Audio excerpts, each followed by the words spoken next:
the last episodes I've been doing, ladies and gentlemen, I've looked at Rigathi Gachawa's bold political moves and how alliances are shaping Kenya's 2027 elections.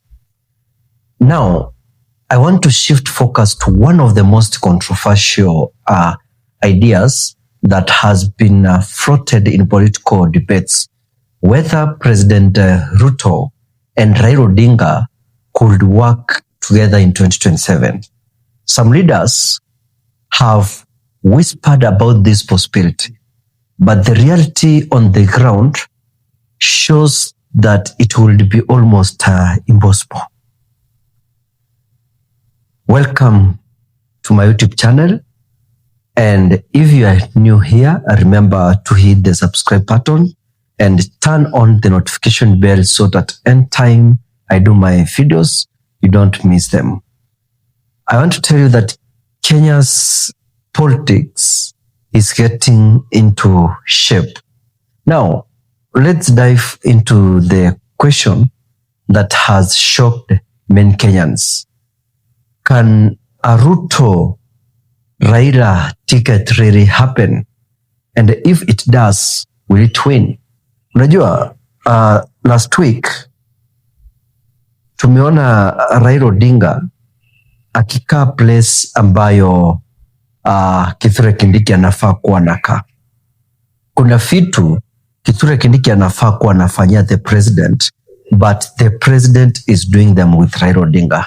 And that's why many Kenyans have the questions, will Kindiki be in the government 2027 or Ruto will choose to work with Raila Odinga and leave Kithure Kindiki? The first truth is that Kikuyus, Mount Kenya voters, hold the swing vote in every election. In 2022, they gave William Ruto over 87% support, delivering millions of votes that made him president. But history shows something very clear. Kikuyus have never voted where Raila Odinga is involved. Not in 2007, not in 2013, and not in 2017, and not even in 2022.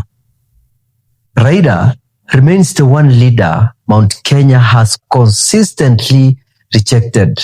No matter who he has paired with, they normally reject him. Rigathi Gachawa himself has been saying that he is not tribal. But the reality is, Mount Kenya politics has always been shaped by identity. Even when Uhuru Kenyatta supported Raila in 2022, Kikuyus ignored him and went with President Ruto. That's a proof that if Raila is on the ballot or even close to power, the mountain shuts down. And this means that President Ruto, Raila ticket in 2027 would collapse from the very start. Instead of uniting, it would split both bases. President Ruto could lose the trust of Mount Kenya voters who already feel, yani, hawa wote wa Mount Kenya wanafeel kwamba they are betrayed by his decision to bring Raila into government after their handshake style. Because I can term this one as a handshake style because tumezoea Raila kama mtu wa handshake.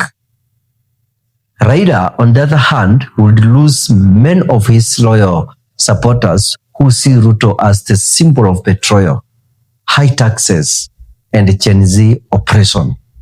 In short, both would weaken each other rather than strengthen.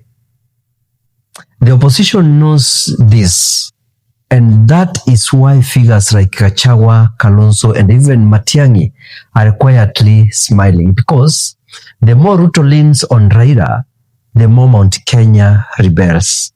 And if Mount Kenya withdraws 86 million votes from Ruto, his dream of a second term is completely finished. So, let's be clear.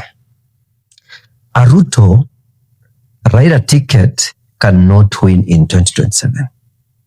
The numbers don't add up, and this history does not support it, and the ground is already against them.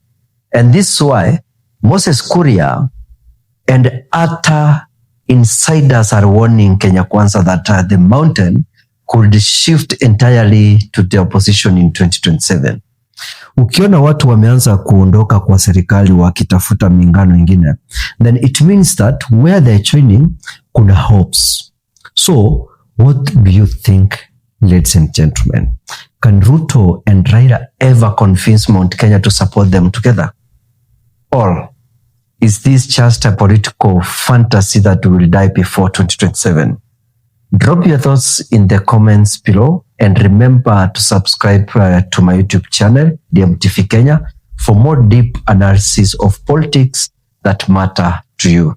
Thank you and goodbye.